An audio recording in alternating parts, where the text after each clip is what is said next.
Bonjour, je m'appelle Victor Champanet je vais présenter aujourd'hui les travaux réalisés aux Arts et Métiers, en particulier au laboratoire PIM en partenariat aussi avec le CNRS et sa filiale à Singapour, CNRS at Create.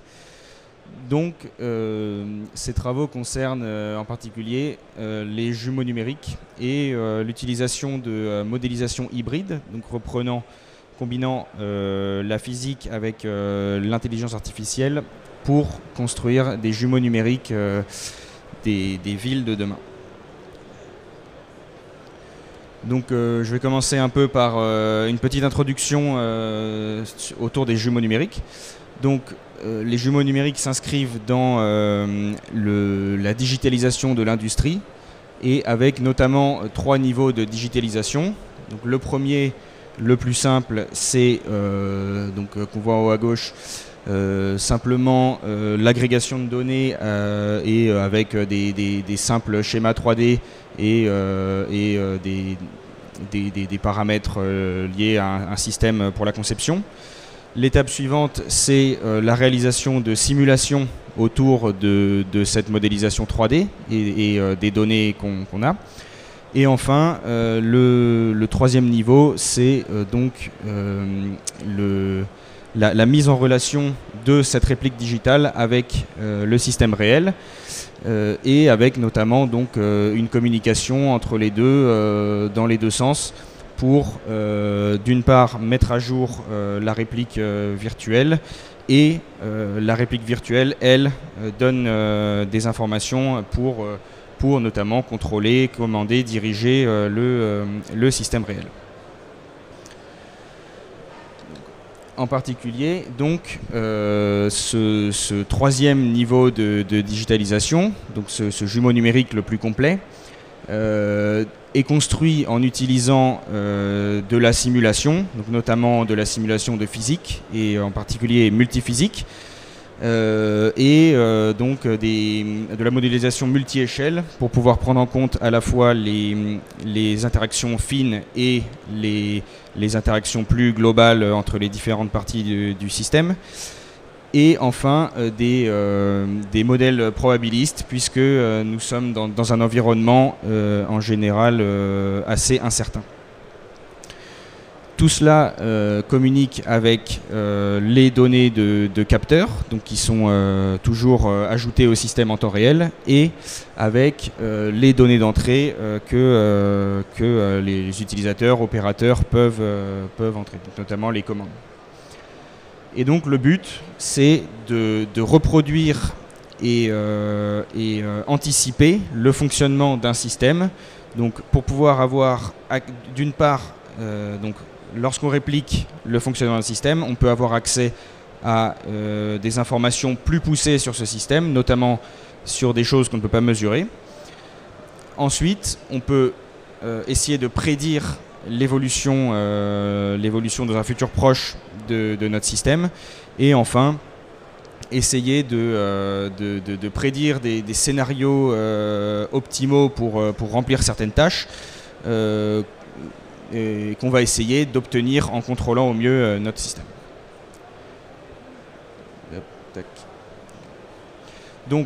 Ces jumeaux numériques prennent 3 formes. En fait, il y a 3 niveaux.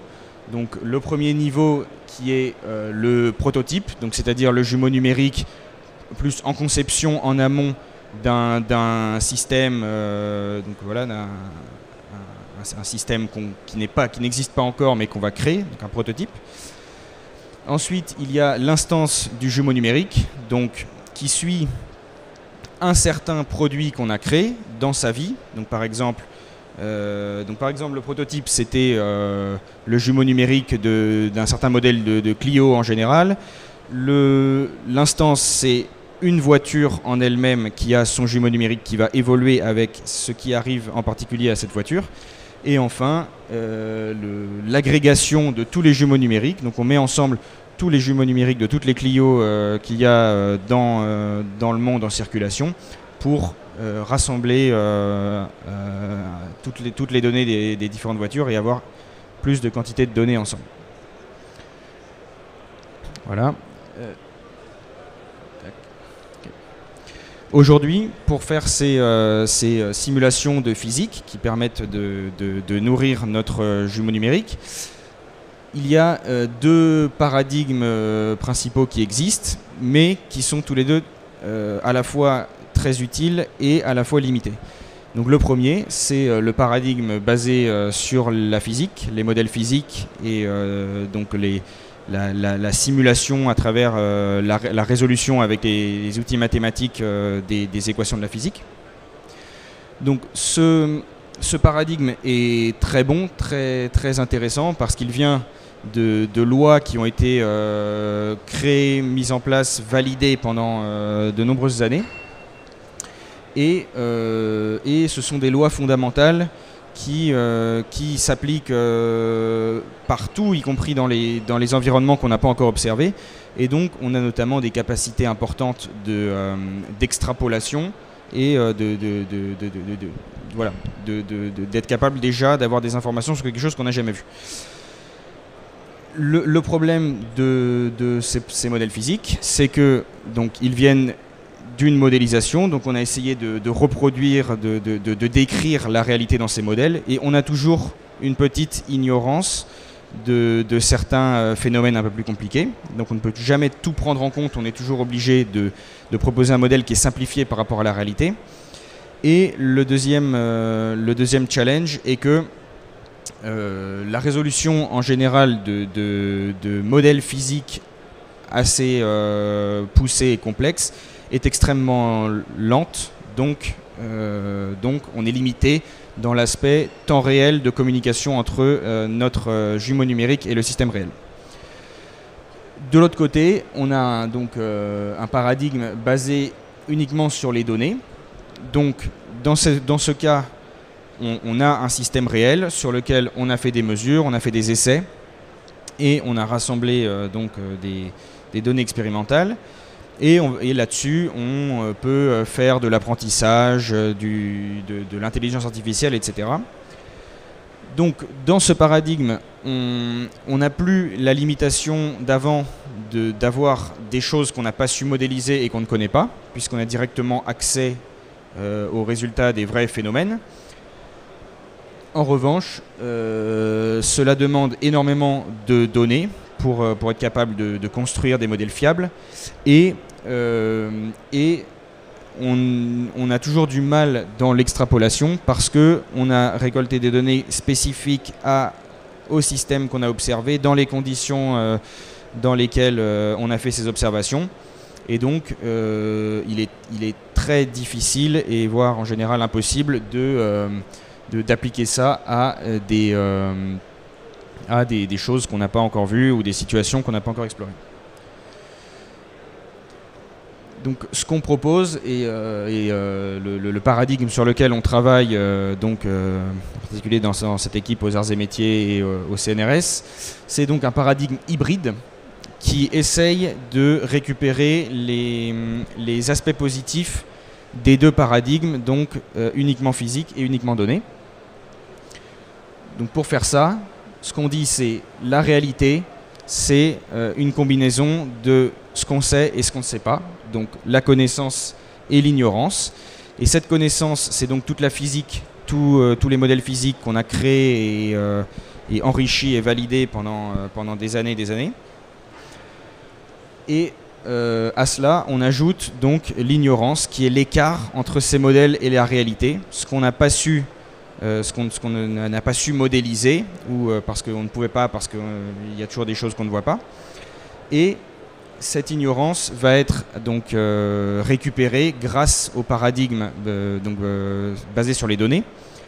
Mais comme cette ignorance est petite, on aura moins de difficultés à la récupérer et il y aura moins de risques à l'extrapoler que lorsqu'on s'appuie uniquement sur les données pour essayer de prédire le système complet. Donc, cela nous donne en fait un certain nombre de possibilités pour créer des jumeaux numériques. Donc, à gauche, on a donc le jumeau numérique basé uniquement sur les modèles physiques. donc voilà, qui a les défauts que j'ai mentionnés juste avant, notamment de temps de calcul et d'ignorance vraiment de la réalité fine. Tout à droite, le paradigme complètement numérique dans lequel on a donc construit nos modèles de simulation à partir uniquement des données, donc avec un coût en données très important et des difficultés très fortes pour l'extrapolation. Et au milieu, on a plusieurs possibilités de voir voir cette hybridation, donc avec soit donc un aspect donc augmenté, dans le sens où on récupère la physique et on ajoute les données pour faire une combinaison, une somme de deux modèles, et l'autre où c'est plus la physique informée par les données, dans laquelle on va essayer de corriger les modèles physiques à partir des données qu'on a obtenues. Donc c'est vraiment une correction de la modélisation directement et pas simplement de la simulation comme dans le paradigme augmenté. En tout cas, dans les deux cas, on a donc le résultat est qu'on a essayé de rassembler les aspects positifs et en se débarrassant des problèmes rencontrés dans les deux paradigmes simples. Et donc finalement, on arrive à avoir des modèles qui sont rapides, très précis, et qui ne nous ont pas coûté si cher que ça à construire.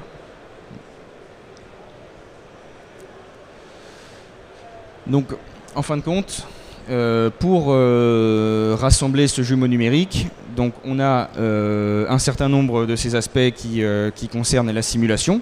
Donc typiquement la modélisation physique associée à la réduction de modèles pour accélérer les calculs qui sont parfois très longs. Et on vient ajouter donc l'intelligence artificielle et le machine learning pour donc essayer de corriger ces modèles physiques. Et ensuite, tout cela doit communiquer avec les données. Il faut trouver les bonnes solutions pour répartir les calculs, donc avec des solutions cloud et edge. Et tout cela doit communiquer avec tous les objets qui composent notre système, donc dans un paradigme de IoT. Tout cela va nous permettre, une fois qu'on aura construit notre jumeau numérique, donc dans un premier temps de faire du prototypage virtuel, donc d'optimiser en fait notre design et notre conception de nos systèmes. Donc ça c'est la phase amont avec le jumeau numérique prototype. On va pouvoir faire en plus de ces designs, dans certains cas, de la validation et de la certification de conception et de design. Et ensuite, une fois que notre jumeau numérique sera en service, on pourra utiliser donc ce jumeau numérique pour compléter l'information de notre système, capable de prédire son état, notamment pour déceler des défauts, des pannes, des endommagements, etc. Et ensuite essayer d'être capable de prédire la suite pour optimiser notre manière de contrôler et commander le système pour obtenir la performance qu'on souhaite. Tout cela est assez compliqué, dans le sens où notre jumeau numérique doit s'introduire dans le monde réel, qui est très complexe et qui a notamment beaucoup de contraintes. Donc il y a des contraintes physiques, il y a des contraintes sur la certification en général. On doit être capable d'avoir une interprétabilité et une compréhension des résultats proposés par notre jumeau numérique. Mais en plus, on doit communiquer avec un monde dans lequel les données sont incomplètes, sont hétérogènes, sont sparses, donc très distribuées dans l'espace, et surtout très incertaines et avec beaucoup de variabilité. On n'a jamais deux fois la même chose qui va se passer précisément. Et on est obligé de prendre ça en compte dans nos modèles parce qu'il n'y a pas une seule vraie réalité. On doit prendre en compte le fait qu'il y a toujours des incertitudes. Donc, pour mettre en place notre jumeau numérique hybride, on doit donc combiner notre modèle physique avec les données qu'on a collectées sur notre asset physique. Donc d'un côté, on va avoir donc la modélisation physique et la simulation, notamment avec des techniques telles que les éléments finis qui sont disponibles dans beaucoup de logiciels commerciaux. Et donc ces simulations en elles-mêmes sont très bien, mais sont trop lentes. Donc pour intégrer tout ça dans notre jumeau numérique, on va avoir besoin d'utiliser du machine learning ou de la réduction de modèles. Donc en particulier, voilà, dans ce cas de simulation, on va faire de la réduction de modèles et créer, à partir de la base de données qu'on a générée avec notre logiciel commercial, un modèle réduit, qu'on appelle donc souvent en anglais on entend surrogate model, qui va donc être le modèle qui prédit la physique en temps réel. Et ensuite, on va donc collecter des données et calculer la différence entre les données qu'on a collectées et les choses que notre modèle physique avait prédit dans les situations dans lesquelles on a collecté nos données. Et cette différence va être corrélée aux paramètres à travers, en utilisant à nouveau du machine learning, un modèle de l'ignorance qui va donc prédire en fonction des conditions de fonctionnement de notre système la différence entre ce modèle et cette réalité. Et donc à la fin, on pourra dire que notre modèle total, c'est une contribution qui vient de la physique, qu'on sera capable de calculer en temps réel grâce à la réduction de modèles, et une contribution qui vient des données et qui comprend uniquement l'ignorance, cet écart entre la réalité et le modèle. Donc les modèles physiques, on en a donc pour tout type de phénomènes physiques, hein, qui reposent un peu sur les mêmes idées souvent d'équations, équations aux dérivées partielles, mais qui sont en pratique assez différents. Donc, et justement, la différence entre la complexité des différents modèles explique que on va avoir des temps de simulation très variables entre les différentes choses. Donc, on a par exemple la mécanique des solides, qui est dans les cas simples assez rapide à résoudre, mais lorsqu'on est dans des cas non linéaires, c'est parfois plus compliqué. L'électromagnétisme qui prend compte des phénomènes qui sont déjà plus complexes et qui prend donc un peu plus de temps pour faire des simulations, donc de l'ordre des heures ou des jours. Et enfin la simulation de phénomènes physiques les plus complexes qui sont les fluides.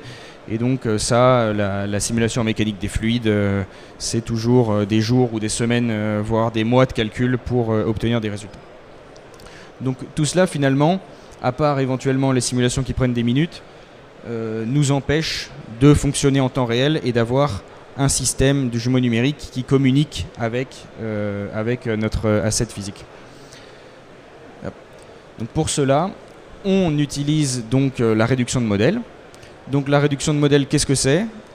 On génère une base de données au départ à partir de nos simulations. Donc pour générer cette base de données, on utilise notamment des stratégies d'échantillonnage et ce qu'on appelle l'active learning, donc pour essayer de générer les simulations les plus intéressantes pour construire notre modèle après. Ensuite, comme on a généré des quantités très très importantes de données, on doit passer par des techniques de réduction de dimensionnalité, de réduction de la donnée, pour à la fin être capable de manipuler des données qui sont plus légères et raisonnables en quantité, et notamment pour pouvoir diminuer les temps de calcul de nos algorithmes de machine learning. Ensuite, on a donc une phase de régression dans laquelle on va essayer de corréler donc, cette donnée réduite qu'on a extraite de la réduction de données avec les paramètres d'entrée du modèle, qui sont donc à la fois des paramètres liés à l'environnement de notre système, qu'on ne peut pas contrôler, et des paramètres qui viennent de la commande, de notre manière de commander et contrôler notre système. Ensuite, à la fin, on peut appliquer sur ces modèles réduits du post-processing, mais voilà.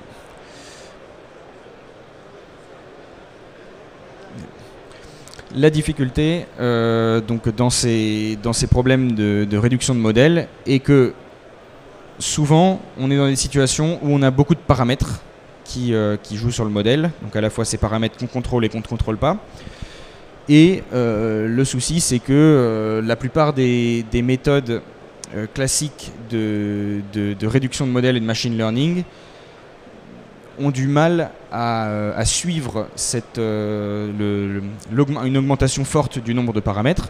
Donc typiquement, ici, si on s'intéresse à faire le jumeau numérique d'un procédé dans lequel il y a 10 étapes et à chaque étape, on dit qu'on a 4 paramètres, ce qui est encore vraisemblablement assez raisonnable d'avoir seulement 4 paramètres. Si maintenant on dit qu'on va vouloir explorer 100 valeurs pour chaque paramètre, le nombre de combinaisons qu'on doit évaluer, c'est donc 10 puissance 80, ce qui est tout simplement énorme. Donc ici, on a fait un petit calcul pour voir que si une simulation prend 1 seconde, ce qui est déjà très rare, il faudra beaucoup plus que la durée de vie de l'univers pour faire toutes ces simulations. Donc, il est très important d'utiliser des techniques qui ont une bonne scalabilité par rapport au nombre de paramètres. Et donc, c'est notamment le genre de choses sur lesquelles on travaille donc, aux arts et métiers, et notamment en utilisant des techniques telles que la séparation de variables pour réduire cette problématique de complexité et augmenter la scalabilité de nos outils. Une fois qu'on a construit les modèles, donc ici par exemple on a un modèle mécanique qui prédit la loi de traction d'une éprouvette en fonction des paramètres matériaux. Une fois qu'on a ces modèles qui tournent très vite en temps réel, on est capable très facilement de faire de la propagation d'incertitude. Donc ici, on voit donc qu'on a un modèle réduit, donc avec un certain nombre de paramètres qu'on peut modifier, les paramètres de la loi de matériaux. Et ici, on se place dans un contexte où on est capable de dire que ces paramètres d'entrée ne sont pas déterministes et suivent une certaine loi de probabilité. Donc on donne une certaine loi à ces paramètres d'entrée et on observe en sortie qu'on est capable, grâce à cette simulation très rapide, d'obtenir une sortie probabiliste, et donc avec notamment des intervalles de confiance autour de notre solution. Donc tout cela va nous permettre de communiquer beaucoup plus efficacement avec les données réelles qui sont probabilistes et incertaines.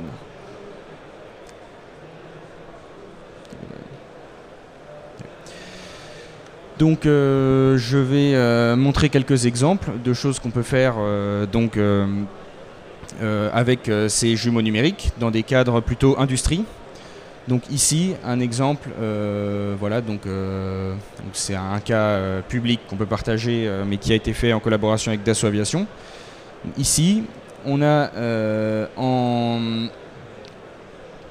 en noir donc des données qui ont été collectées lors d'un vol.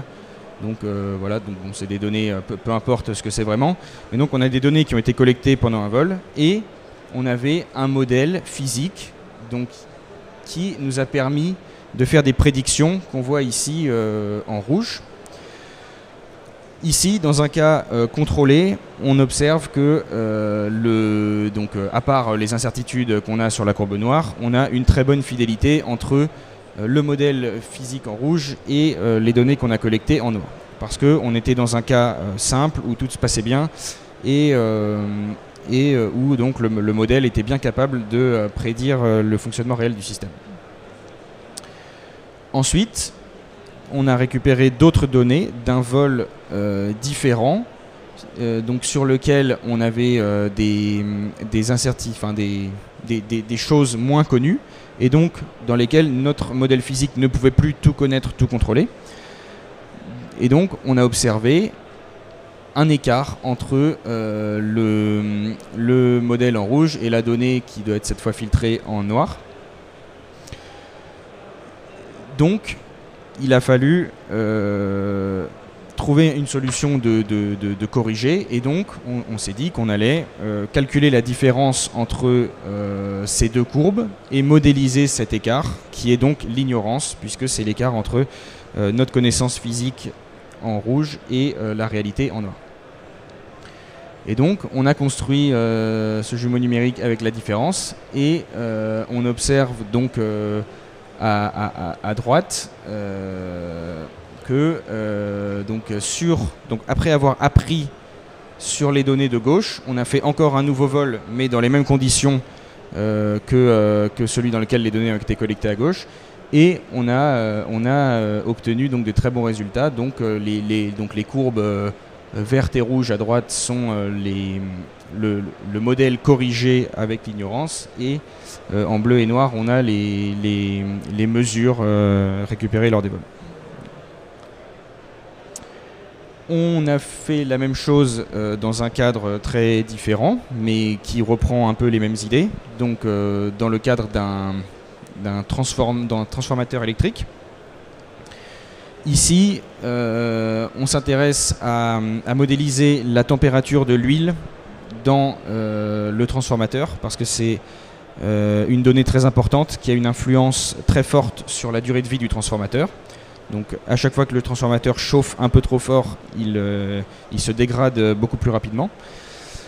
Et donc on est très intéressé à être capable de prédire fidèlement l'évolution de cette température en fonction de notre utilisation du transformateur. Et ici, donc, on peut voir en bas à gauche une mesure qui a été faite. Donc la mesure est en bleu. On a mesuré pendant un très grand nombre d'heures la température dans notre transformateur. Et on avait un modèle physique relativement simple, peut-être un peu trop simple, qui donc a donné les résultats en orange, qui est capable de prédire un peu les tendances de fonctionnement du système, mais qui n'est pas capable d'obtenir finalement vraiment finement l'évolution de la température à chaque instant. Donc on a cette différence qui est en vert, qui est donc dans notre paradigme l'ignorance, et qu'on a donc apprise avec un modèle de machine learning. Et donc une fois qu'on a appris avec une certaine quantité de données, on a appliqué notre nouveau modèle appris à la suite de l'évolution du système, et on a vu que donc cette fois on avait donc notre modèle corrigé en orange, qui collait beaucoup mieux aux données. Il ne colle pas parfaitement parce que c'est un environnement très complexe dans lequel on ne peut pas toujours tout contrôler, tout maîtriser, mais on voit que déjà on a été quand même capable de réduire cet écart, cette ignorance à un niveau beaucoup plus bas. Et donc on peut avoir une meilleure estimation de l'évolution de la température à venir, et donc on aura une meilleure estimation du vieillissement de notre transformateur. Donc ici c'est encore un peu la même idée, mais dans une application différente. Donc je vais pas refaire tout le discours, mais voilà, donc on peut le faire. Ici on souhaite prédire l'évolution de la charge de la batterie d'un véhicule électrique tout au long de son parcours. Donc voilà, en prenant en compte les paramètres du trajet, etc. Et encore une fois, dans cette situation, on a un modèle de la batterie qui est bon mais pas parfait. Et grâce aux données collectées sur quelques trajets, on est capable de corriger en apprenant cette ignorance. Voilà, de la même manière, on est capable de faire de la même chose donc, dans ce cas, dans des problèmes de moulage, dans lesquels on souhaite prédire la température. Et donc ici, la particularité, c'est que contrairement au cas précédent, la donnée qu'on a en simulation est complète partout, tandis que la donnée mesurée n'est que dans quelques points, puisqu'on a un certain nombre de capteurs de température qui sont distribués. Et donc, on doit trouver des solutions dans ce cas-là, de corriger le modèle sans avoir la connaissance partout Donc ici, on utilise d'autres méthodes qu'on a développées, qui se basent sur un apprentissage avec des modes de la solution pour mettre en relation ces données incomplètes avec la donnée de la simulation qui est partout dans la pièce. Voilà, on a exactement le même principe également sur des problèmes d'emboutissage, où ici on est sur de la mécanique. Voilà, mais c'est la même idée, donc je vais, pense, passer un peu. Enfin, si, ici juste je peux montrer. Donc ici on a le même. Donc au départ, on a créé notre premier aspect qui est non, c'est pas une vidéo, mais hop, pardon. Donc ici, on a fait le travail dans un premier temps de créer le modèle réduit du modèle physique, donc avec notre réduction de modèle, parce que les simulations d'emboutissage prennent énormément de temps, ce qu'on n'avait pas dans les cas précédents.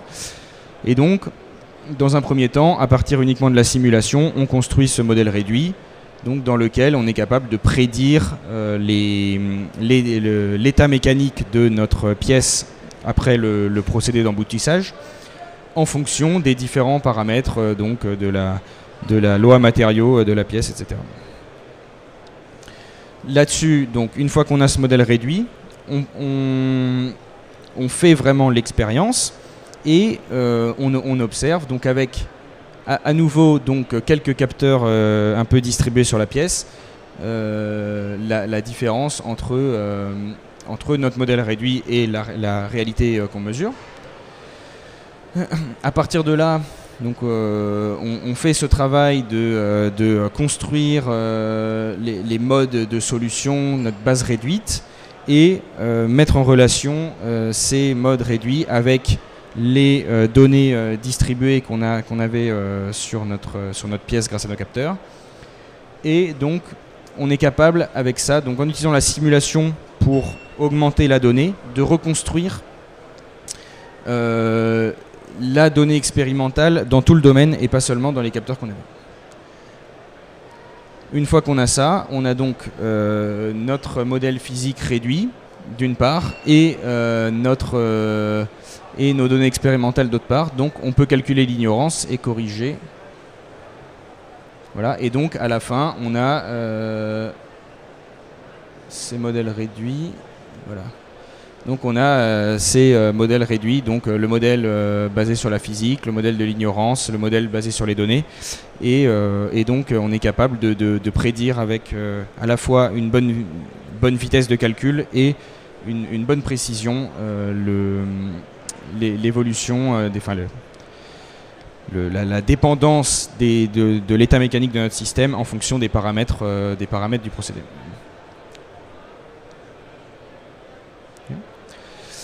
Donc ici, je vais dire juste deux mots là-dessus. On a également donc avant on était dans le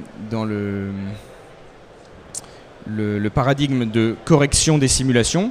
Ici, on voit donc c'est juste un peu pour illustrer que on peut utiliser le paradigme de correction de la modélisation, dont j'ai parlé au début, pour essayer de découvrir un endommagement plutôt localisé ou pas dans le système.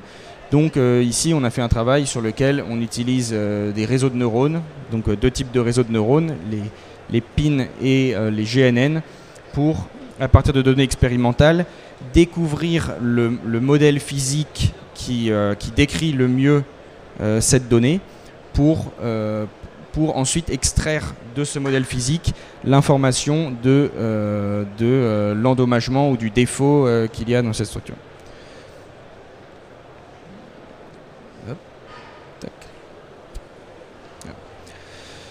Donc finalement, toutes ces méthodes qu'on développe et qui sont utilisées au départ pour l'industrie, nous les avons dans le cadre du projet Descartes porté par le CNRS à Singapour, appliqué avec plein de partenaires sur le jumeau numérique de la ville, donc de la ville intelligente du futur.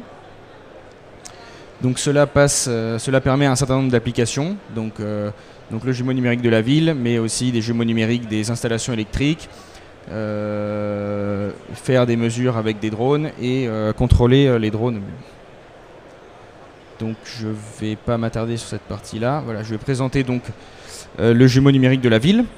Donc ici, on s'est intéressé à un quartier de Singapour, le quartier de Marina Bay, dans lequel on a essayé de faire un jumeau numérique donc environnemental de ce quartier. Donc on a fait une modélisation du vent, de la température, et on a ensuite appliqué à partir des simulations nos techniques de réduction de modèles pour construire un modèle physique temps réel de la température, du vent, etc. Et ensuite, nous sommes maintenant dans une phase où on fait des mesures de vent, de température dans la ville pour être capable de valider ces modèles et quand on voit qu'ils ne sont pas totalement précis, de calculer l'ignorance et d'apprendre l'ignorance pour améliorer nos modèles. Donc ici, on voit ce qui est extrêmement intéressant, c'est que la simulation nous permet de reconstruire les grandeurs qui nous intéressent, donc ici le vent, absolument partout dans la ville, là où des mesures nous permettent seulement d'avoir les informations dans quelques points. Et tout ça sera très intéressant pour les applications qui en découlent.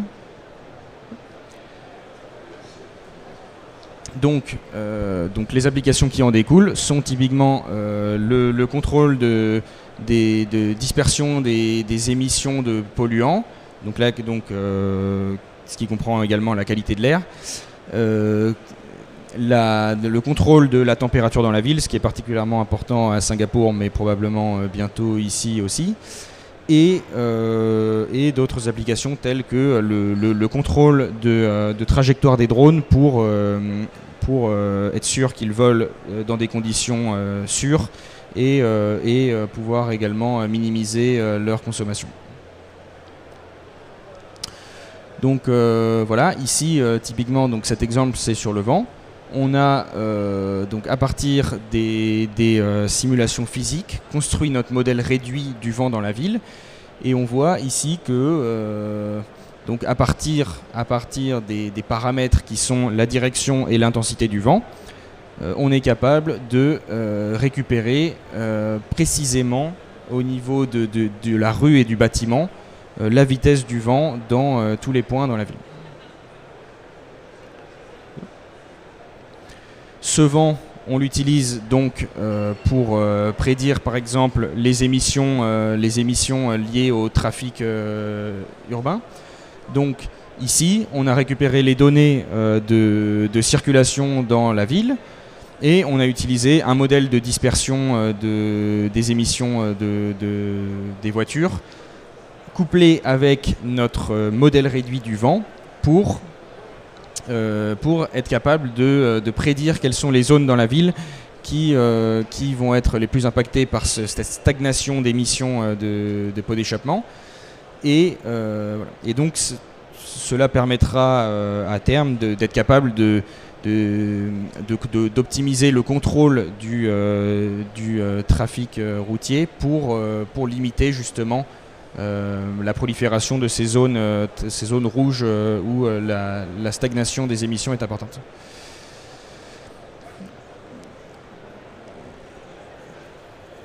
Hop.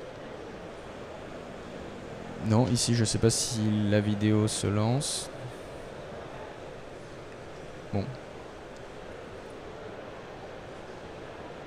Bon, ici la vidéo ne fonctionne pas, mais l'idée ici c'est qu'on utilise également ces données de vent. Ah, c'est bon. Donc on utilise donc ces données de vent pour avoir une information complète sur la manière dont les émissions provenant des cargos dans la baie en face de la ville vont pénétrer ou non dans la ville.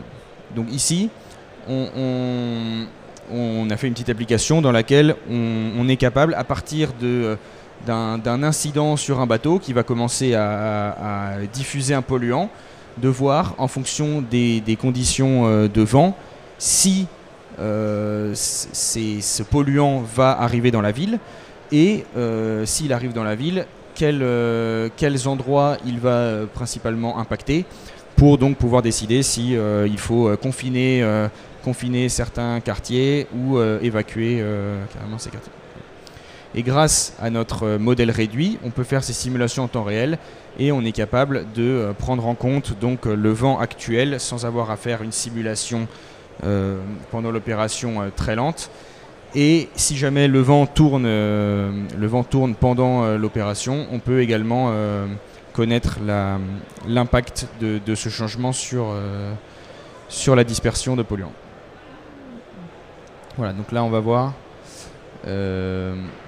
voilà, effectivement que si le vent tourne, donc on a en temps réel cette mise à jour sur le modèle qui nous permet de voir l'impact sur les polluants. Donc ici, on peut faire la même chose avec le vent, avec la température qu'on a fait avec le vent, donc notamment en couplant la simulation.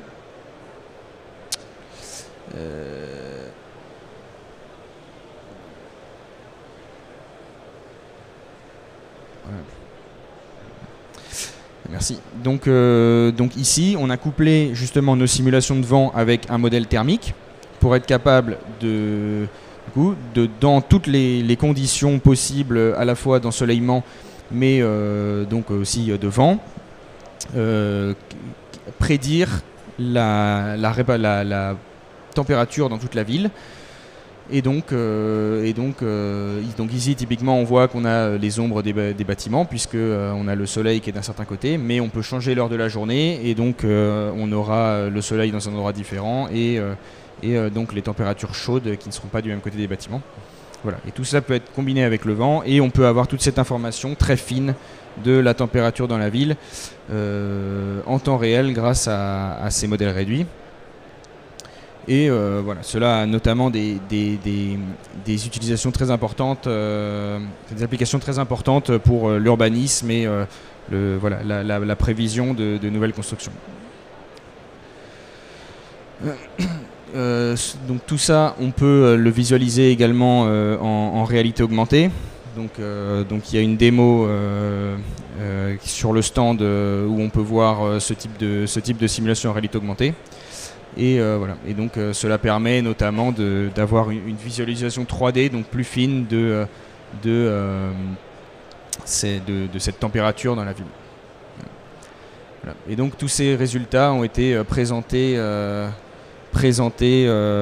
aux autorités de Singapour, et notamment le vice-premier ministre et la ministre française de l'éducation de l'enseignement supérieur et de la recherche, Sylvie Retailleau, voilà, qui ont été très intéressés et très impressionnés par ce travail. Voilà, donc je vous remercie pour votre attention et voilà, et si vous avez des questions, je serai très content d'y répondre. Merci beaucoup.